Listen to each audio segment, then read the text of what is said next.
Hey, welcome back to the shop in Toronto. This is James. More adventures in ferrule fitting today. So what we're going to do today is try to improve the fit of the male ferrule by using a ferrule hone. So we've talked about in a previous video about preparing the female ferrule by honing the internal diameter. So that's important that that's done. And what we have here is a Super Swiss ferrule, and this is a size 15. So a 15 ferrule is 15 where the bamboo goes into it, where it mates into the bamboo, but the opposite end is actually a 17 ferrule. And a 17 ferrule is 0.2656 of an inch.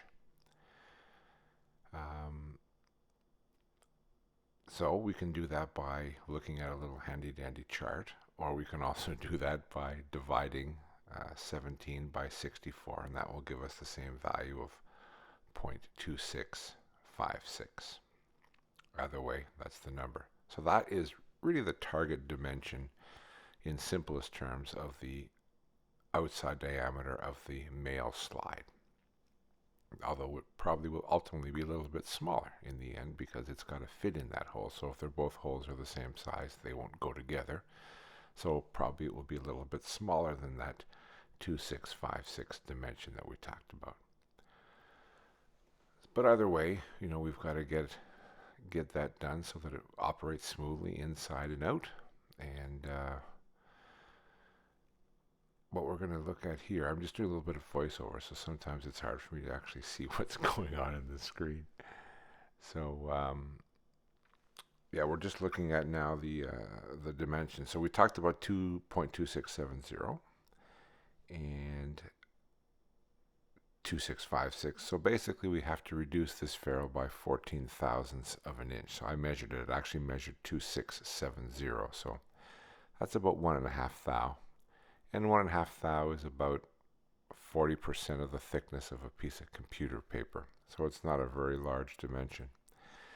But it's real, and as you know, when you buy them, they don't go together, so obviously they are too big. And we talked also in another video about measuring the ferrule. So we measured them in the A and B and C. And typically what happens is the A dimension is larger, and then it gets a little bit of a drop, and then another little bit of a drop. And that's very typical in the commercial ferrules, and that's just a byproduct of how they're made. And in the previous video, we talked about correcting that. Even though it's a small error, it's pretty important that you correct it if you can. And we did that in the previous video by using some papers. Today we're going to try and correct that by using a ferrule hone. Now this ferrule hone is about 300 grit, so we will also use papers. So this video actually is part of the old video with using the papers and the introduction of the ferrule hone. So what I've done is I've taken this ferrule and I've put some masking tape on it, and I've got one dot, and then I rotated it 90 degrees and I've put on two dots. And what happens when you measure the ferrule is you're going to find that the A dimension of one dot, and then we rotate it 90 degrees, that same A dimension will change. It could be smaller, it could be larger, it just depends on the ferrule. But probably it's not the same, which means that the ferrule is out of round. And typically they always are. I remember speaking with Bailey about it, and he said, absolutely, they're not perfectly round, so that's something that you're going to have to be aware of. And if you've got a high spot in a ferrule and you keep putting it inside the female ferrule, you're not really contacting the ferrule all the way around. You're just contacting it on the high spots, which isn't great. So what a ferrule hone can do for you is help create the same dimension all the way around. And we're going to do some measuring, and you're going to see it visually. And look, I know it's a really small dimension, and it's not hypercritical that you do this, but this is just for those of you that want to try to improve your ferrule fit and gain a better understanding of what you're doing. Using a ferrule hone will help improve that. And the ferrule hone is something we'll talk about in a little bit, but it's something that in industry they use all the time. And that's how they don't mill something to an exact dimension. If it's a real critical dimension, it'll often be honed down to that size to give them a really exact measurement all the way through. So what the ferrule hone can do is help fix the one end being fatter, and it can help fix the fact that the ferrule is out of round. And of course, you got to make sure that the female ferrule is the same condition as the male ferrule to get a perfect fit. But anything you do in ferrule fitting that helps will help you along the way. It's just the way the cookie crumbles. And you want to also remember too, we'll talk about it, but the ferrule hone is about 300 grit. And ultimately we're going to polish these up to a much, much higher grit. So the ferrule hone isn't a final fitting. It's just correcting those problems. And as I mentioned, we'll still use those same 3M wet dry papers to give it a smoother finish, which also will help eliminate wear when you take it in and out. But ultimately all we're trying to do is improve the fit of your ferrules for those of you that are interested in that. And not critical, but it always bothered me that my ferrule fit was haphazard, I guess is the best way to describe it. So, that's what we're going to try and do today. So we're going to look at measuring this ferrule. And it's really hard to measure something when this thing's in your hand. So it's best off if you can mount it in a vise or in a mic stand. But look, you can see the 2 dots there. We're measuring up at the top. We got 72. Measuring in the middle, 73. And we're measuring the nose, 74.5. So these are really hyper small amounts, but those are actual dimensions that are showing you that the ferrule is thinner at the top than it is at the bottom. So remember that 2 number is 10,000ths of an inch, and that half number is 100,000ths of an inch. So really small dimensions, I understand, but round is round, and straight is straight, and true is true. So there's the 2 dots. Now we're going to turn it to 1 dot. We're going to compare 1 dot, which is 71 and a half. And then we're going to go to the middle, and 71, a little bit smaller. And then we're going to go to the end, and 70 and a half smaller again. But let's see how we compare to the 2 dot dimension. So we're 70 and a half. Now we're 72 and a half. It's bigger. And it's bigger. There we go, 71. Here's the nose at 71 and a half. And we're going to turn it back to the 2 dots. And we're going to get 74. So,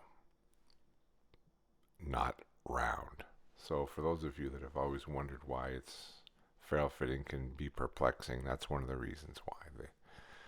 The cylinder itself is not round, and the cylinder itself is not the same dimension along its length. So that's the way that goes. So here's a ferrule hone. Now this is something that I made. It's something that Tom Morgan designed. We'll talk about that. But here's a ferrule that I've got some bluing on.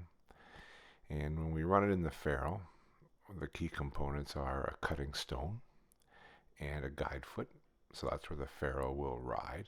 And you need something to adjust the gap or the opening. So that's why the micrometer head is there. And there's also a stop there to give you a physical stop. So we spin the ferrule in the lathe, and we run this hone up and down its length, and we help correct those 2 dimensions that are incorrect or problematic, I guess is perhaps a better word. But that's basically how the ferrule hone works. And we're going to see it in operation, so this is just for those of you that haven't seen one. Now, ferrule hones are made commercially. You can buy them from companies like Sonnen and other companies. This is one that was designed by Tom Morgan of Tom Morgan Rodsmiths. He had it on his website, but he never made it. He never offered it for sale. So I'm just there, talking about this thing spinning around. But this is some layout die that I've used. You can also use a Sharpie just as well. And what that'll do is once you put it in the hone, it'll take the die off the high spots instantly, but it will leave the die in the low spot. So when we get it in the lathe spinning, you're going to be able to see where the high spot and the low spot is. It's not the easiest thing to see, but because this die comes off relatively quickly, but it does give us a visual reference of what's going on. So like I said, this was made by Tom Morgan. He never offered them for sale. He just had one on his site. And I remember looking at it thinking, that was a pretty handy item. So I ended up making one for myself. Showed it around to a few guys and actually sold a couple of them. And Tom reached out to me and congratulated me on making it. And the one thing that he asked me after giving me lots of advice on how to operate the tool was to always credit him with the design, because it was something he was really proud of. So I'm very, very happy to do that. So you can use it by holding it in your hand, like we'll see in the video. You can also put a longer leg on the bottom, and that can mount in a quick change tool post. Then you can operate the hone using the cross slide of your lathe, and that's how I typically do it. I don't use the little lathe that we're seeing in the video. That's a small lathe I keep in the shop. My bigger lathe lives out in the garage, where it's actually quite cold because it's actually February now, and we're in the polar vortex or whatever it's called. And that lathe is about 1,500 pounds, so it's a great big thing. So that's the one that I use, but using it by hand and using it with a Sherline or whatever you have is absolutely fine. There's no requirement to use it in a great big lathe and mount it in a quick change. But for those of you that have a quick change tool post, that's an option. You can see it's made out of brass there, and that's a steel bottom. The first few that I made, I did make out of steel. I had to paint them, and they got, they can rust, and it was a bit of a nuisance. But the original ones were actually made by Tom out of brass, so I have switched over to brass. It's a really heavy, stable material, quite a bit more expensive, but it's easy to machine, and it looks nice, and you're not going to get any rusting or anything like that, because naval brass, this kind of brass they use on ships and stuff like that, so it's a nice material to use. So it's a great tool, and we're going to see it in operation shortly when we get outside, or actually we get over to the little mini lathe that I have in the basement shop there, and pretty handy. So I'm doing this as a voiceover, so I'm not always remembering what exactly I was doing when I was showing this thing initially, but I'm just droning on and on, probably talking about Tom Morgan at this point. I already did speak about him, and it was funny because he had a lot of these cool things on his website, these little pictures, and that's one thing was something that he didn't talk about or show, or you couldn't buy it, but he was very proud of it. And he said he ran over 1,000 ferrules through that thing, so that's pretty impressive, I gotta say. And of course, Tom has a long history in bamboo rod making, so that's amazing. So there, we're just talking again about this bluing and how it's going to wear off. So hopefully we're going to get over to that lathe shortly. I can't remember exactly how long this thing goes on. So this is one of the perils of doing the voice after. Oh, here we go. So there's some honing oil, and this could be bought anywhere. It's what they use to sharpen knives on those hard stones. So any kind of oil will work, but it is important that you use lots of it because it helps flush the material out of the stone. Otherwise, the stone will become clogged, and it won't work nearly as well. So got a little brush, put it all over the cutting stone, put it all over the ferrule. And I put a little piece of paper towel down there because the stuff kind of drops and makes a mess everywhere. So here we go. We're just going to, you can put this on before you turn the machine on too, just as easy. But as you can see there, we're just drawing it back and forth, coming out over the end of the nose. And I just stopped quickly because I wanted to see if I could find the high and low spot for you. I think it's a little bit hard to see on the video, but we did see it in the shop when I was actually doing this. So there is the high spot there, and there's also a low spot where you can see the valley of the bluing. So it's pretty good. So this removes, the material fairly slowly. But again, you can't be a maniac. And that's my elbow. I'm actually gonna give you a different view shortly of how the ferrule operates. But especially when you're doing it and you're new to it, you gotta be really careful because you only have 1.5 thou of material to remove. So you don't want to be whipping this thing back and forth and then realizing that you've undercut the ferrule. So caution is the way to go. So stop this thing and give it a good wipe, and then do your best to measure it. A little bit awkward when it's in the machine there, and it's got goop on it. But when I'm doing this, I'm not stopping all the time measuring. Honestly, I just do a couple quick measurements, remove some material. But when I'm trying to demonstrate it, obviously I'm going to stop and measure it much more often. And I use just the thimble, the ratchet thimble on the micrometer, not the main barrel. And it's a little bit awkward trying to get the ferrule exactly centered. But this gives you a good idea of how much material you're using. And I'm going to stop honing it when it's still a little bit big, because we're going to finish it off with the 3M papers. As I mentioned earlier, this is about equivalent to 300 grit paper, so it's fairly coarse. But that's a 300's a good grit to remove material from something. Otherwise, you'd be nibbling away forever at it. So the numbers really don't matter here. I'm just checking that it's still adequately large so that I'm not going to end up going too far too fast. So, and again, copious. You cannot put on too much honing oil. It's impossible. So put honing oil on the stone, put some honing oil on the ferrule, and just keep doing it. And like I said, it'll save the stone and help give you a nice smooth cut. So it's important that you move this thing off the end of the ferrule, and then not all the way off, but just so that it clears the end of the ferrule, and then go up to the actual step or bump that's already there for you in the ferrule. And again, that's a great shot of my elbow, but we are gonna give you a shot in a second of the end view, so to speak, where I've got stuck a little GoPro on the end there, and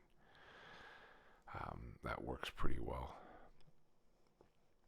Always clean it off before you measure so you don't get this stuff all over your micrometer, and also gives you a much more accurate reading.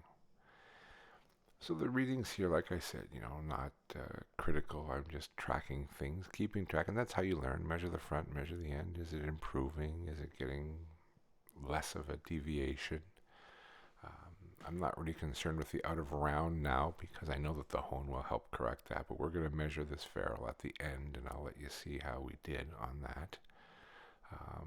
So again, like all things, take your time and measure and remove a little material, wipe it off, and keep running that play until you've got this thing that it's a few tenths too big, and then you can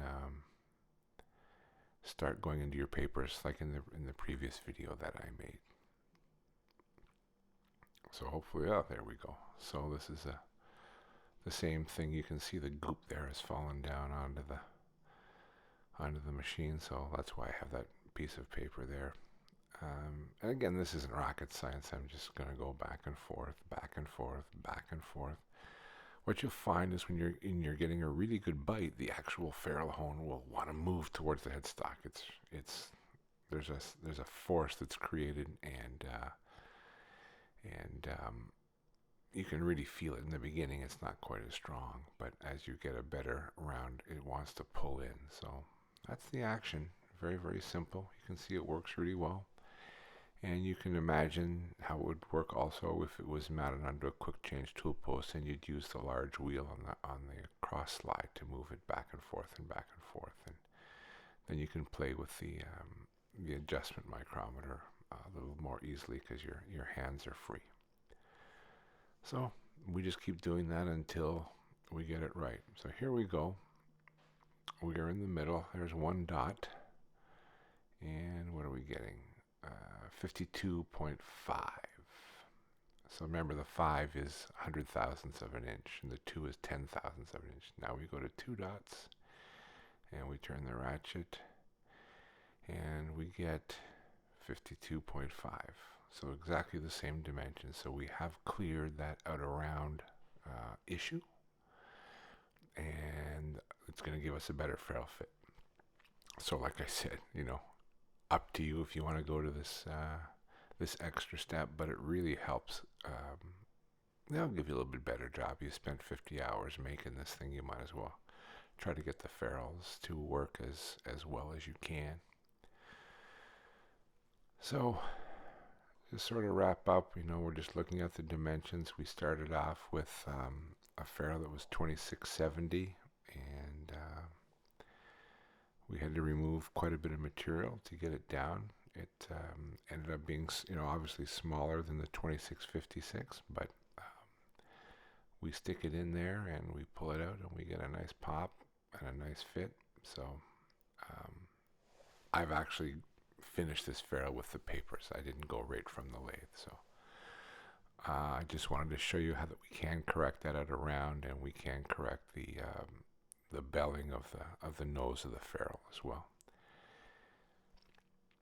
And then you can see I just ran out and grabbed one of the quick change tool post monitors. And here I'm just talking a little bit about the dimensions.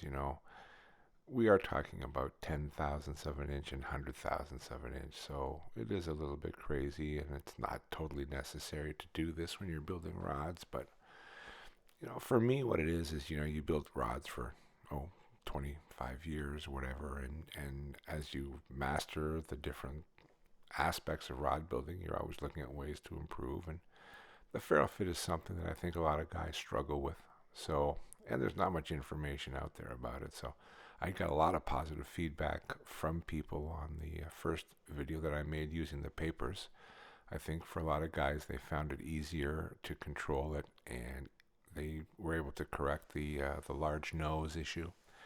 So even though it is 10,000ths and 100,000ths of an inch, it's something that you can do. Usually with our rod making, we stop at 1,000ths of an inch, but with the ferrule fitting, we get down to tenths of an inch and 100,000ths of an inch. And there's a quick change tool post with the long bottom on it. That's typically how I would do it. I would just mount that in the lathe, and then I can center it up, do all my fine tuning, and get it right in the center and ready to go, and adjust my height all with free hands because I don't have to hold the tool in my hand.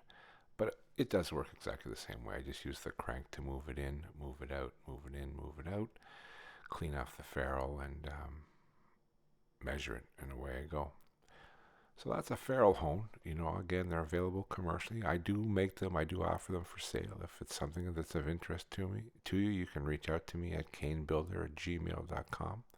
But the purpose of the video isn't to sell more hones. It's just to show you that that's how I do it, and also to show a tool that Tom Morgan designed and made and had a lot of success with. So his legacy, lives on with sharing his knowledge with the tool. As I said, he never did offer them for sale, so it is something that not a lot of guys have. But people are using the Sun and Hone. It's quite an expensive tool, and you can find them on eBay, but they're hard to find, and they seem to be going up in price, because I don't know why, but the smaller ones are hard to find.